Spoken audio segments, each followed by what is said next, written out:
Salut, c'est Maître Jack, on continue notre leçon sur les homophones grammaticaux et on parle de EST ou ET. Pour ne pas confondre EST ou ET, il faut se demander si nous avons affaire au verbe être conjugué au présent ou à la conjonction de coordination et. Alors si on a une bonne prononciation du français, les deux mots ne s'entendent pas exactement de la même façon. Et s'écrit ET, tandis que est s'écrit EST ou ES. On va tout de même voir quelques astuces pour ne pas les confondre. Et EST correspond au verbe être conjugué au présent. Il est en retard. Attention, avec tu, il s'écrit ES. Tu es en retard.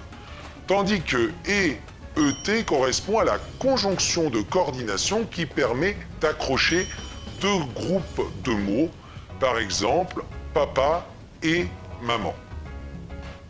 Donc pour ne pas se tromper, il faut se demander si on a affaire au verbe être ou non. Et pour savoir si on a affaire au verbe être, on va essayer de remplacer et par une forme verbale de être autre que le présent de l'indicatif, par exemple était ou sera. Pierre est gentil, on peut dire Pierre était gentil. Pierre sera gentil. On a donc affaire au verbe être conjugué au présent de l'indicatif et on choisira d'écrire ce et EST. On a mangé du poulet et des frites. On va essayer de remplacer et par une forme verbale du verbe être. On a mangé du poulet était des frites. On a mangé du poulet sera des frites. Cette phrase ne veut plus rien dire. On n'a donc pas affaire au verbe être, mais à la conjonction de coordination et ET. On écrira donc on a mangé du poulet et des frites ET.